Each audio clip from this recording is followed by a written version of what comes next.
April. You like Rocky's back, don't you?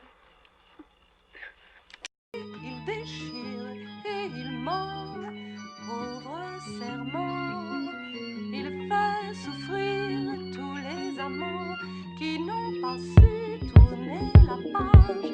Amour, amour.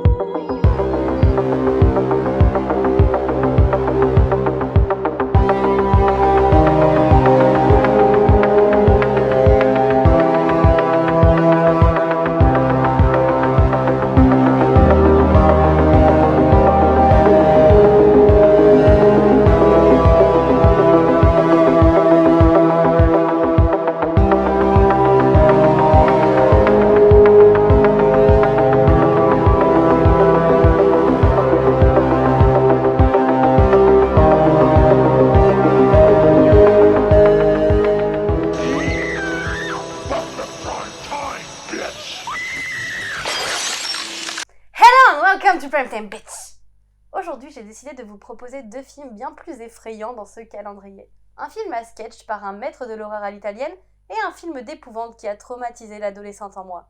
J'ai dû dormir la lumière allumée, je vous dis pas le bordel. Ce premier film, c'est Les Trois Visages de la Peur, et plus précisément le dernier segment du film que je trouve le plus marquant. J'ai encore le visage figé de la morte en tête avec ce bruit de gouttes d'eau qui me file instantanément des frissons.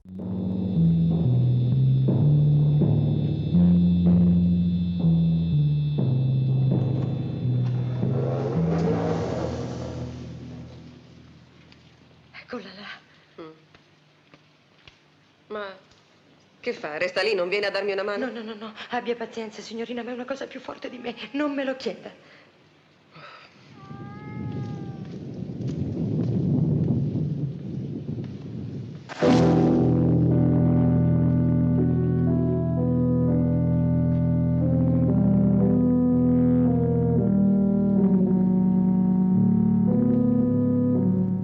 Dans Les Trois Visages de la Peur, Mario Bava s'attaque à trois styles, trois genres. Le giallo avec le premier segment, le fantastique, les vampires avec le deuxième, et enfin l'épouvante, le film de fantôme dans le dernier. Personnellement, je trouve le dernier segment, La Goutte d'eau, bien plus efficace. Il nous conte l'histoire d'une infirmière qui va voler la bague d'une morte, et va soudain être poursuivie par son esprit.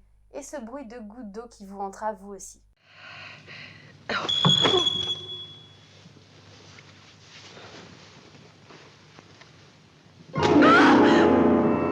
Che è successo?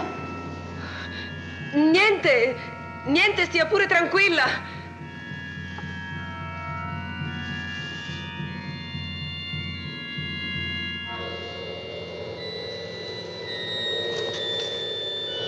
Ici, Bava réunit les genres, les codes qu'il traite dans ses films, le tout avec des jeux de lumière qui annonceront le travail de Dario Argento dans sa saga des Trois Mers.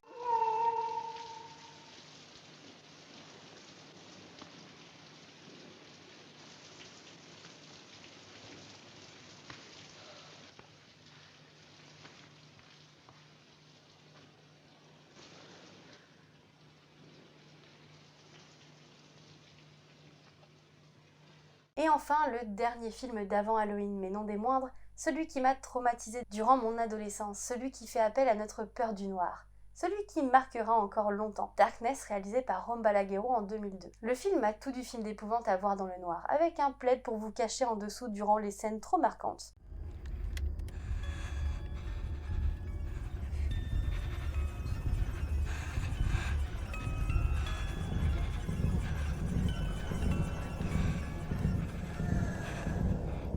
On y suit une famille qui vient d'emménager dans une nouvelle maison, mais très vite, en parallèle de leurs problèmes familiaux, la maison va sembler être hantée ou du moins renfermée d'étranges secrets. Au fur et à mesure que les jours passent, l'obscurité semblera prendre plus en plus de place dans cette demeure et le comportement du père de famille deviendra lui aussi de plus en plus inquiétant.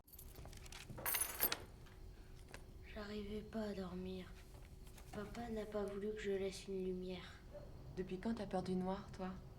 C'est pas ça. C'est quoi? Ici, il est pas pareil, le noir. Qu'est-ce que tu veux dire? Il mange mes crayons.